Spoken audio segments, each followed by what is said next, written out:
इस भयंकर जंग के बीच खौफनाक साजिश का कच्चा चिट्ठा लेकर हाजिर हूं मैं, प्रशांत चुरहे। राष्ट्रपति जेलेंस्की की तरफ से पहली बार रूस को खुला चैलेंज दे दिया गया है। यूक्रेन ने दो टूक कह दिया है कि अगर पुतिन समझते हैं कि यूक्रेन अपनी जमीन बिना लड़े ही रूस को सौंप देगा तो यह उनकी एक बहुत बड़ी भूल है। जेलेंस्की की टीम ने दावा किया है कि वो अब यूरोप और नेटो के दम पर रूस से आखिरी जंग करने के लिए पूरी तरह तैयार हैं। उधर पुतिन ने यूक्रेन, नेटो और यूरोप को भी धमकी देते हुए कह दिया कि अगर रूस को यूक्रेन की जमीन नहीं सौंपी बातचीत के जरिए तो फिर रूस सैन्य ताकत के दम पर यूक्रेनी जमीन पर तो कब्जा कर ही लेगा।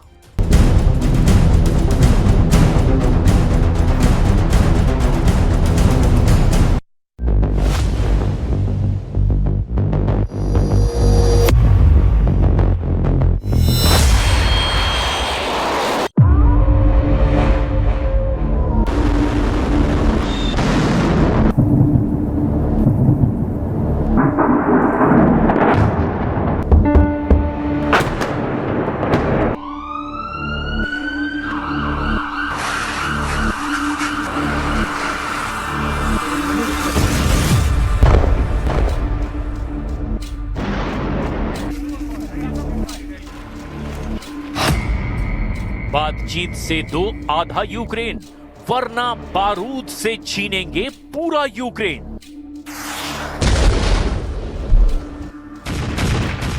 एक 1375 दिन से ज्यादा की जंग में भी पुतिन ने कभी भी मीडिया के सामने खुलकर नहीं बोला था कि वो हर हाल में यूक्रेन की वो सारी जमीन चाहते हैं जिसकी लिस्ट उन्होंने अमेरिकी राष्ट्रपति ट्रंप को 15 अगस्त 2025 को अलास्का में दी थी। पुतिन ने लगभग 18 घंटे पहले अपने सख्त तेवरों के साथ यूक्रेन, यूरोप, नेटो और जेलेंस्की को सीधे धमकी दी है कि अगर बिना शर्त रूस को यूक्रेन ने अपनी जमीन नहीं सौंपी तो रूस यूक्रेन पर और ज्यादा हमले करके यूक्रेन की जमीन अपनी ताकत के दम पर छीन लेगा। इधर जेलेंस्की की टीम ने यूरोप और नेटो के दम पर ऐलान कर दिया कि पुतिन को किसी भी कीमत पर यूक्रेन की 1 इंच भी जमीन नहीं देंगे। यूक्रेन रूस से कयामत तक जंग करने को तैयार है। यूक्रेन के इस ऐलान के बाद से नेटो और यूरोप के देश बहुत ज्यादा खुश हैं, क्योंकि इन सभी को लग रहा था कि ट्रंप के 28 सूत्रीय शांति समझौते से जहां रूस को जबरदस्त फायदा होने वाला था, तो वहीं ट्रंप की 28 सूत्रीय शांति योजना यूक्रेन के लिए शर्मनाक हार साबित होती। कुल मिलाकर पुतिन ने 12 घंटे पहले जिस तरह से यूक्रेन पर और बड़े हमले करने का ऐलान किया है, उससे तो बिल्कुल साफ हो गया है कि अब रूस बातचीत से नहीं, बारूद से यूक्रेन की जमीन पर कब्जा करने जा रहा है। ट्रंप के 28 फॉर्मूले फेल, पुतिन का आखिरी हमला शुरू।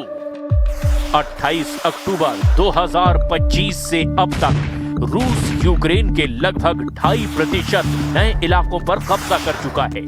रूस के कोहराम मचाते हमले, यूक्रेनी जमीन को रौंदते रूसी टैंक और यूक्रेन सैनिकों के चीथड़े उड़ाती रूसी मिसाइलें और ड्रोन ने पूर्वी यूक्रेन को कब्रिस्तान बना डाला है।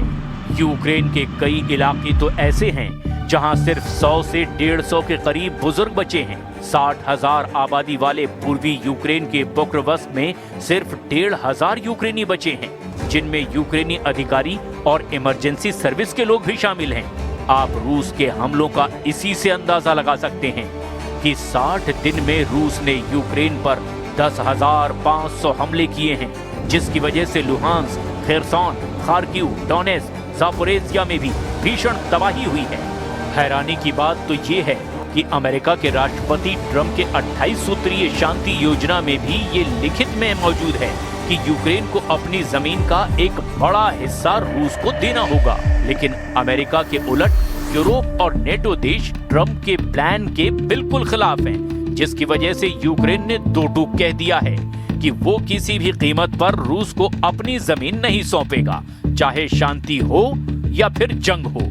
लेकिन आप देखिए, जब पुतिन ने धमकी देते हुए कहा कि यूक्रेन अगर जमीन नहीं देगा तो रूस बारूदी हमलों के दम पर जमीन छीन लेगा। तो इस पर ज़ेलेंस्की की टीम ने जो जवाब दिया उससे साबित होता है कि यूक्रेन रूस से अभी भी लंबी जंग को तैयार है। Значит, мы до сих пор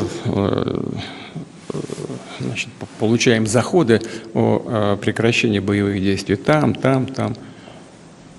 Войска Украины уйдут из занимаемых ими территорий, вот тогда и прекратятся боевые действия. Не уйдут, мы добьемся этого вооруженным путем. Вот. Зараз я чую, що розвідки партнерів дають їм інформацію, що російська позиція стала заходити, в тому числі через деяких суб'єктів з України. Це точно не допомагає. Є наша державна позиція, є українська гідність. Рухатись треба так, щоб її посилити, а не підважити. Розраховую, що мене почують зараз ті, кого це стосується. भीषण जंग को तैयार पुतिन, नेटो यूरोप ने भड़काया युद्ध। लगभग 4 साल से चल रही रूस यूक्रेन जंग में Germany, Britain, France, Poland, Lithuania, Finland जैसे देश पूरा जोर लगा रहे हैं कि अमेरिका रूस के खिलाफ नेटो और यूरोप की तरफ से भी जंगी मोर्चा खोल दे। और यही वजह है कि अभी तक राष्ट्रपति ट्रंप की कई कोशिशों के बावजूद रूस यूक्रेन जंग नहीं रुक पाई है। पेरिस, लंदन और वॉशिंगटन में हुई नेटो और यूरोप की मीटिंग में ज़ेलेंस्की को ये लॉलीपॉप दिया गया कि यूरोप और नेटो रूस से यूक्रेन को बचाएंगे। यही वजह है कि नेटो और यूरोप के देश यूक्रेन को अपने महंगे हथियार बेचने में लगे हुए हैं। हथियार बेचने की इस होड़ की वजह से कहीं ना कहीं रूस यूक्रेन युद्ध नहीं रुक पा रहा है। जरा देखिए कैसे फ्रांस और रूस एक दूसरे के फाइटर जेट को कम दिखाने पर तुले हुए हैं। Su-35 वर्सेस मिराज 2000, जंग का असली फाइटर कौन? रूस और यूक्रेन जंग को लगभग 4 साल होने वाले हैं। इतने दिन बीत जाने के बाद ना तो रूस और ना ही पश्चिमी फाइटर जेट से लैस यूक्रेन हवा में अपनी बादशाहत कायम कर पाए हैं। दोनों ही देश लगातार वीडियो जारी करके ये दिखाने की कोशिश कर रहे हैं कि उनके फाइटर जेट ज्यादा बेहतर प्रदर्शन कर रहे हैं। रूसी सरकारी कंपनी रोस्टेक ने एक वीडियो जारी करके दावा किया कि उसके सुखोई 35S फाइटर जेट ने पश्चिमी देशों के F-16 और मिराज 2000 विमान को कम ऊंचाई की लड़ाई में पीछे जाने के लिए मजबूर कर दिया।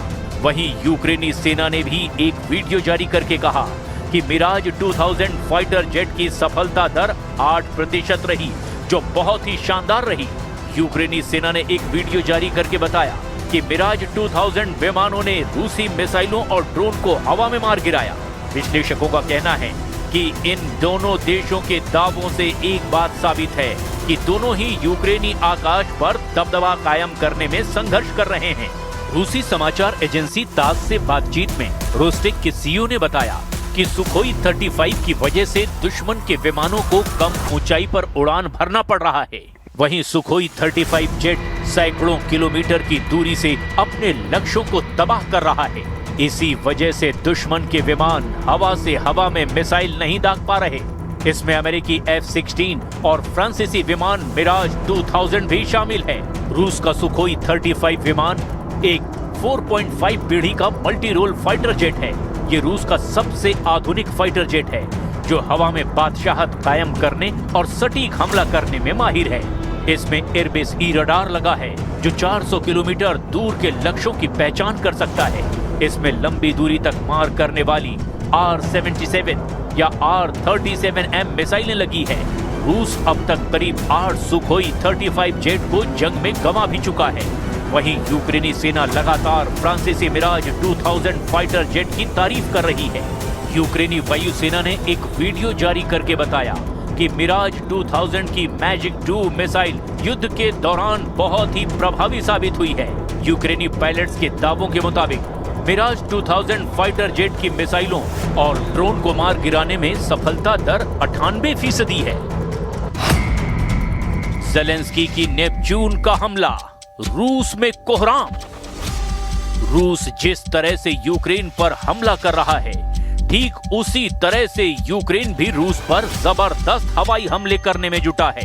अब तक यूक्रेन की सेना रूस के 38 में से 16 तेल रिफाइनरियों पर हमला कर चुकी है, जिसकी वजह से रूस की 40% तेल क्षमता पर असर पड़ा है। इधर जेलेंस्की ने रूस के खिलाफ 1000 किलोमीटर तक मार करने वाली नेपच्यून क्रूज मिसाइल को हमले के लिए उतार दिया है। खुद जेलेंस्की इसका वीडियो जारी कर चुके हैं। जेलेंस्की का दावा है कि फ्लेमिंगो मिसाइल की तरह अब यूक्रेन की नेपच्यून मिसाइल भी रूस पर हमला करने लगी हैं।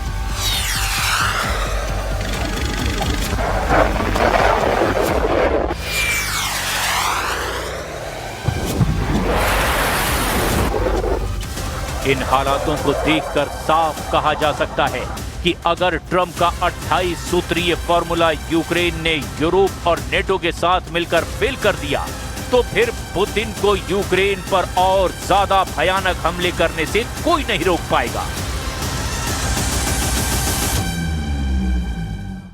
इजराइल ने 4 फ्रंट पर अब भयानक हमले शुरू कर दिए हैं। गाजा, लेबनान और सीरिया के बाद इजराइल के टारगेट पर अब दुबई आ गया है, क्योंकि दुबई रूट से हिजबुल्लाह लड़ाकों को अरबों डॉलर की फंडिंग का पर्दाफाश हुआ है।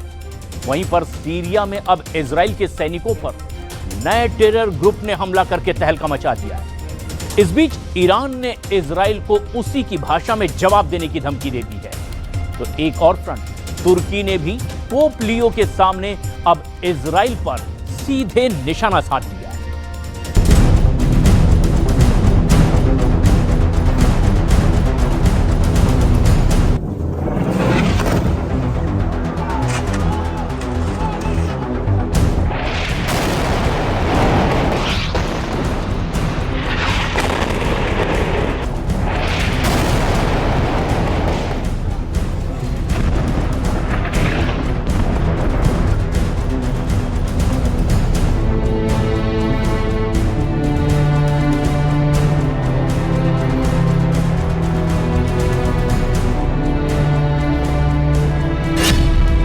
इजराइल ने हवाई हमलों से लेबनान जलाना शुरू कर दिया है।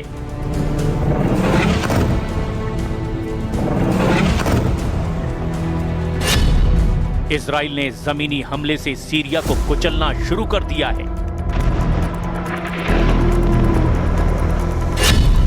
इजराइल ने गाजा में भयानक बमबारी कर तबाही मचा दी है।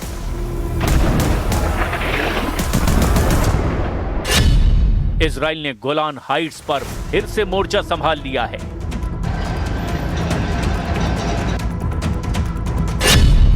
इजराइल ईरान का तीसरा युद्ध फाइनल हो गया है। खाड़ी में युद्ध टेंशन फिर से हाई हो गई है। इजराइल ने हमले शुरू कर दिए हैं। इजराइल फिर से सभी फ्रंट एक्टिव कर रहा है। जितने भी दुश्मन हैं, सबसे इजराइल एक साथ हिसाब बराबर करने लगा है। फिलहाल जिन 2 फ्रंट पर सबसे भयानक माहौल है, वो हैं लेबनान और सीरिया। एक तरफ जलता लेबनान, दूसरी तरफ बम धमाकों से टहल रहा सीरिया का बारूदी मैदान। इजराइल फिर भड़क गया है। इजराइल फिर से दुश्मनों पर टूट पड़ा है। इजराइल ने हिजबुल्लाह को युद्ध समझौते की सालगिरह पर फोड़ डाला है। लेबनान में नेतन्याहू के भयानक हमले से कोहराम मचा हुआ है। इजराइल ने दावा किया कि लेबनान में हिजबुल्लाह और हमास दोनों के बड़े कमांडरों का सफाया कर दिया गया है। ये धुआं इजराइल के बरसाए बमों के धमाकों का है। दक्षिणी लेबनान में ऐसे धमाके दिन रात हो रहे हैं। इजराइल की सटीक बमबारी में हिजबुल्लाह लड़ाकों की लाशें बिछ रही है। लेबनान के प्रधानमंत्री नवाब सलाम ने यहां तक कह दिया कि उनका देश एक तरफा युद्ध में फंसा हुआ है। वहीं इजराइल ने दावा किया कि दक्षिणी लेबनान के अलग अलग इलाकों में हिजबुल्लाह के अड्डों को बर्बाद किया जा रहा है। यही दलील देकर युद्ध समझौता होने के बाद भी इजराइल बेरहमी से लड़ाका ग्रुप को कुचल रहा है। इजराइल ने जानकारी दी कि युद्ध समझौते के बाद लेबनान में कोई ऐसा दिन नहीं बीता जब हमला ना किया गया हो। 27 नवंबर 2024 को इजराइल हिजबुल्लाह में अमेरिका ने युद्ध समझौता करवाया था। इसके बावजूद इजराइल ने लेबनान में करीब 1200 बार हमला किया है। इजराइल डिफेंस फोर्स ने जानकारी दी कि उसके हमले में 370 से ज्यादा हिजबुल्लाह कमांडर मारे गए हैं। वहीं यूनाइटेड नेशन मानवाधिकार ऑफिस ने कहा कि सीज फायर डील के बाद से इजराइल के हमलों में लेबनान के 127 आम नागरिकों की जान गई है। इजराइल के पास हिजबुल्लाह पर हमले की वाजिब वजह है। लड़ाका ग्रुप हथियार छोड़ने को तैयार नहीं, जबकि युद्ध समझौते में ये सबसे जरूरी शर्त है। इसीलिए इजराइल तब भी हमले नहीं रोक रहा जब पोप लियो लेबनान विजिट करने जा रहे हैं। लेबनान से पहले अंकारा पहुंचे पोप लियो से तुर्की के राष्ट्रपति एर्दोआन ने मुलाकात की है। एर्दोआन ने पोप के सामने भी इजराइल विरोधी बातें कह डाली। Our esteemed guest's visit comes at a crucial time in the context of regional and global events. I hope and desire that this visit, which comes at a time when humanity's search for direction is accelerating, global uncertainties are increasing,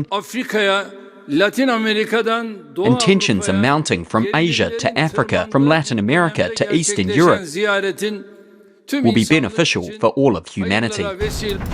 Erdogan का Netanyahu पर गुस्सा इन तस्वीरों से समझा जा सकता है। ये इजराइल की बख्तरबंद गाड़ियां हैं जो गोलान हाइट्स से सीरिया में दाखिल हो गई हैं। इजरायली सेना ने बताया कि 28 नवंबर की सुबह दक्षिणी सीरिया में एक गिरफ्तारी ऑपरेशन के दौरान बंदूकधारियों की फायरिंग में 6 इजरायली सैनिक घायल हो गए, जिनमें से 3 की हालत बहुत गंभीर है। इजराइल डिफेंस फोर्सेस के मुताबिक सुबह 3 बजे 55वीं रिजर्व पैराट्रूपर ब्रिगेड के सैनिक सीरिया के गांव बेत जिन में सर्च ऑपरेशन पर गए थे। इजराइल के बॉर्डर से ये इलाका लगभग 7 किलोमीटर पूरब में है, जहां ताकी अल जमा अल इस्लामिया आतंकी संगठन ने इजरायली सेना पर हमला कर दिया। हमले के जवाब देने के बाद इजराइल ने अल जमा अल इस्लामिया के 2 आतंकियों को गिरफ्तार किया है। सीरिया में तुर्की समर्थित अहमद अल शरा की हुकूमत है। कभी कमांडर जुलानी के नाम से कुख्यात रहे अल शरा सीरिया में इजराइल की सेना की तैनाती के सख्त खिलाफ हैं, जबकि पीएम नेतन्याहू ने हाल ही में गोलान हाइट्स का दौरा करके एर्दोआन और अल शरा की धड़कनें बढ़ा दी हैं। नेतन्याहू ने सीरिया में इजराइल बेस पर सैनिकों के हमलों को लेकर हर वक्त तैयार रहने की भी नसीहत दी थी। ליכולת שלנו גם ההגנתית וגם ההתקפית כאן, שמירה על בעלי בריתנו הדרוזים, ובעיקר שמירה על מדינת ישראל ועל גבולה הצפוני אל מול גולן. זו משימה שיכולה להתפתח כל רגע, אבל אנחנו סומכים עליכם. ואנחנו מאוד, ואני מאוד מאוד מעריך את לא רק את מה שאתם עושים, אלא גם את העובדה שהמשפחות שלכם מתגייסות לזה. אני רוצה להעביר לכם תודה. नेतन्याहू ने जिस खतरे की आशंका जताई वो आखिरकार सच हुई। सीरिया में इजराइल डिफेंस फोर्स पर भयानक हमला हुआ। इजराइल सीरिया में अपनी पकड़ कमजोर होने नहीं देना चाहता, क्योंकि यहां से उसे ईरान पर हमले के लिए आसान रास्ता मिलता है। वहीं तुर्की, सीरिया और ईरान इस इलाके को सीरिया का हिस्सा मानते हैं, मगर कब्जा इजराइल का है। जाहिर है इजराइल सामरिक लिहाज से अहम लोकेशन पर मजबूती से डटा रहना चाहता है, लेकिन ईरान जिस तरह लड़ाका ग्रुप्स को फंडिंग कर रहा है, उससे नेतन्याहू की टेंशन बहुत ज्यादा बढ़ गई है। द वॉल स्ट्रीट जर्नल की रिपोर्ट के मुताबिक ईरान ने पिछले 1 साल में लेबनान के आतंकी संगठन हिजबुल्लाह को अरबों डॉलर भेजे हैं। ये रकम दुबई में money laundering operation, exchange shops और निजी कंपनियों के नेटवर्क के जरिए भेजा गया। ये पैसा ईरान की तेल से होने वाली बिक्री से कमाया गया था।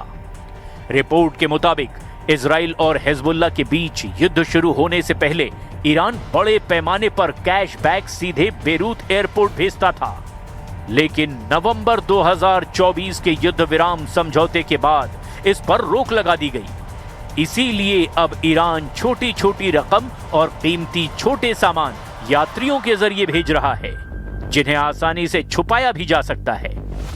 सीरिया में असद सरकार के गिरने से ईरान का पुराना तस्करी का रास्ता बंद हो गया है। वहीं बेरूत एयरपोर्ट पर कैश ले जाने वालों पर कड़ी निगरानी है। इसी वजह से ईरान अब कई तरीकों से हिजबुल्लाह को फंडिंग शुरू कर चुका है। ईरान समर्थित सभी फाइटर ग्रुप अपनी ताकत जुटाने में लगे हैं, लेकिन नेतन्याहू ने अब साफ कर दिया है कि अब फाइटर ग्रुप के असल आका को सबक सिखाया जाएगा। वैसे भी ईरान ने इजराइल से कट्टर दुश्मनी मोल ले ली है। दुनिया ने ऑपरेशन ट्रू प्रॉमिस का पहला संस्करण 13 अप्रैल 2024 को देखा था, जब ईरान ने सीरिया में अपने दूतावास पर हुए हमले का बदला लेने के लिए 170 ड्रोन और 30 मिसाइल इजराइल पर फायर किए थे। और ईरान ने ऐसा किया उसके दूतावास पर हमले के 13 दिन बाद। इसके बाद ऑपरेशन ट्रू प्रॉमिस का दूसरा पार्ट 1 अक्टूबर 2024 को देखा गया, जब ईरान ने हमास चीफ इस्माइल हानिया और हिजबुल्लाह चीफ हसन नसरल्लाह के मर्डर का बदला लिया था। 31 जुलाई 2024 को हानिया को तेहरान में ही मारा गया था, जबकि हसन नसरल्लाह को मारने के लिए इजराइल ने 27 सितंबर को बेरूत में बमबारी की थी। इसका बदला लेने के लिए ईरान ने 1 अक्टूबर 2024 को 200 बैलिस्टिक मिसाइल से इजराइल पर हमला किया था। इसके बाद जून में हुई जंग से तो पूरी दुनिया वाकिफ है, जब अली खामनेई ने ऑपरेशन ट्रू प्रॉमिस का तीसरा दौर शुरू करके बता दिया था कि पूरे पश्चिम एशिया में इजराइल को टक्कर देने वाली सबसे बड़ी ताकत ईरान है। 13 जून को इजराइल के हमले के बाद जब ईरान ने इजराइल पर मिसाइल बरसाई तो पूरी दुनिया हैरान थी। ईरान मिसाइल अटैक का हर रिकॉर्ड तोड़ रहा था। क्या तेल अवीव, क्या हाइफा और क्या इजराइल का डिफेंस सिस्टम। ईरान की मिसाइलों ने इजराइल के हर कवच को भेदा और बता दिया कि जब उसकी मिसाइल फायर होती है तो उन्हें रोकना ना इजराइल के बस की बात है, ना अमेरिका की।